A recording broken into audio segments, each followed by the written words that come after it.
Welcome to my site, everybody. My name is Paul Smyers. I'm a practicing real estate agent in the beautiful state of Virginia in the Shenandoah Valley. And I am a specialist in rural property, and I love living in rural areas. I happen to have traveled a lot in this country, 40 states so far, and I have lived in rural areas upstate New York and Pennsylvania and Ohio and so on. And I get calls from people and email people who are looking for agricultural or multi-use land, and that's what I'm going to talk a little bit about today. Because if you want to look for what they call multi-use, open zoning, there's a lot of names for it, but if you want that type of land in this country, the United States, the best place to look for that is in the older eastern states, because they were settled long and earlier, at least by Westerners, but they also have a wet climate, a moisture, they have a lot of wildlife and so on. And we're talking about basically the East Coast, the Appalachians, and there's many areas within that, but you get the idea. If you go out west, you'll find some really open land and maybe some zoning, and the zoning people around will say, God bless you, go out there and do what you want, but good luck there, because it's so dry. We have all the elements of true homesteading and small home properties that support each other in different of the trades and so on. That's very common here in Virginia. A long time ago, when people had a large tract of land, typically we had to produce food, otherwise we couldn't survive. Food, timber, horses, things like that they needed. And because of that, generally a property that someone owned was often their central business. And over the years, in certain areas of the country, some of that beautiful, gorgeous farmland around some of the big cities has gotten slowly chopped up, and big old developments come in there. And I can tell you right now that if the land is flat, like outside of Ohio, Columbus, Ohio, and there's lots of open spaces where it's easy to build something, you'll find some massive factories and commercial activity going on, and also some very large farms. The thing about in the areas of the southeast, for example, the East Coast in general, in the United States, is that a lot of the terrain is hilly. Now, a hilly terrain, you can build a few houses in here and there and put some small developments around without too much difficulty. But you're not going to get those wide open, massive, flat, big old industrial areas filled with all kinds of traffic and stoplights and all that stuff. So if you want to find homesteading type of land where you can feel that you have a little insulation and privacy and nobody's going to build a 7-Eleven next to you, you can look very confidently in most of the eastern states, and particularly the middle of the coastline. Because if you look at a map of the United States, you'll see that there's a mountain range going all the way down, that goes all the way down quite far into even to Georgia, and way up into Maine. And it's not all one chain exactly, but there's a lot of hill that goes right through Pennsylvania and up through southeastern New York and all the way up into Maine and Vermont and so on. So there's a lot of areas like that that are similar to here, but for example, up in Maine and those states up there, you better prepare for winter from October to May. So I lived in Minnesota for 3 winters, and that's why I went to Florida after that, because it's very challenging to have very intense weather all winter for months and months at a time. Now, on the other hand, if you go far south into Florida and southeast southeast Georgia, and that down there, you start getting the flat areas again, and a lot of water and aquifers, and people argue about water.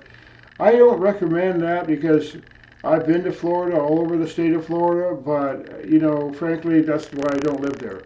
A lot of people are going down there, they have their reasons and so on, fine. I'm not a boater and so on, and I like hills. Now, I live in the Shenandoah Valley here for a good reason, and I've explained that in some of my other videos. I've traveled enough to know that, find a place in the country where it works for you and has a lot of the amenities. And if you're talking about homesteading and rural property with multi-use, that's the main point of this particular video.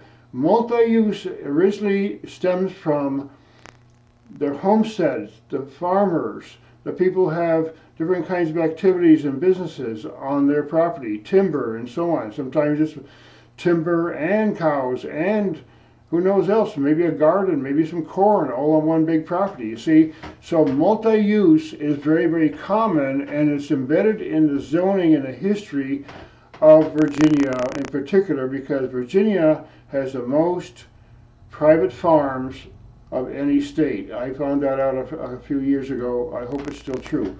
We have a lot of the small farms, and I encourage people to investigate this area because there's a reason why people came here, including the natives that lived here for a long, long time, and they often share. The Shenandoah really is actually a Native American term. I can't remember what language, but as I said earlier in the video, if you look at a big map, the Appalachian Hills and all that comes with it, and the river valleys and the good soil and the wildlife and the fish are all up and down the northeast, all the way from Maine, like I said, all the way down, I think, into Georgia.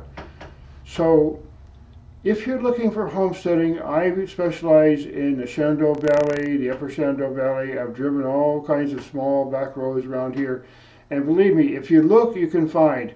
And getting back to the multiple use, I look for outbuildings, we look for fencing, maybe a chicken hutch or a dog pen or something, because you'll find that out, and you can't get some of that stuff in the suburb. If you join a household that's in a development, it could be even 100 different houses, and they all have this HOA, and oh no, no, no, no, you ain't gonna have any chickens here. I'm sorry, that's not part of our little rules here, you see.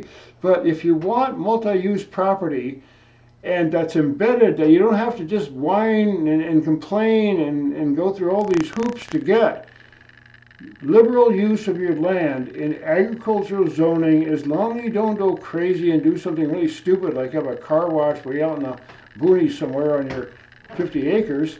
I mean, there's a lot of versatility with open land if you just respect the native areas, the deed restrictions that may be on your property, and so on. And if you happen to have an easement on the property, I've seen all kinds of easements that have happened. Some of them are really old and they don't need them anymore. And if you have a polite neighbor and you get along well, if you have an easement across their property or they have an easement across your property, it can work just fine for many, many years. But you have to kind of get down to the individual level where you talk to your neighbors and so on and see there's a lot of various unusual types of properties out here in the rural area. For example, I live on a property where there's actually 2 residences, plus an old barn and a pole barn and a large workshop with a concrete floor and good electric and a 200 amp system where I can power a welder. And all that stuff is here on this property, plus there's a life estate for a second residence. And, you know, she's an elderly woman. She and her husband used to own this property, but they live there, or she lives there now, and she's there only at nighttime, and God bless her, let her live there. I don't really need that space. I got 3.5 acres here. I'm fine. I got lots of room. Nobody bothers me. And if she passes away, I can pass this on to my children, and they're going to have 2 houses on the same lot with already a garden and a workshop and everything all set up for them. So think about that. Think about trying to buy a house that already is on a few acres, maybe even 20 acres, but has some infrastructure already there that you can maybe repair and get going again. Some of these old barns, I admit, they're falling down. It's not the best opportunity, but at the same time, you can also sell a lot of the old wood or reuse the wood yourself for building a cabin or something. And that's one more thing I want to mention in this video. If you buy the right property, you can actually end up with 2 residences on the same property.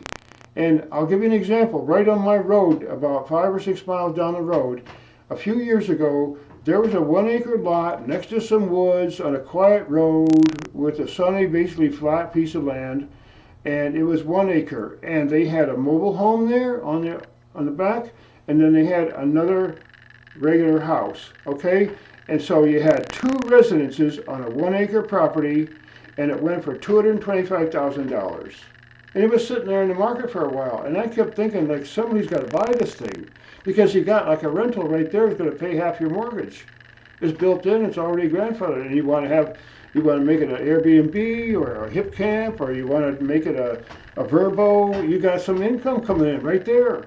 Now, that's another thing. One more thing about infrastructure and outbuildings.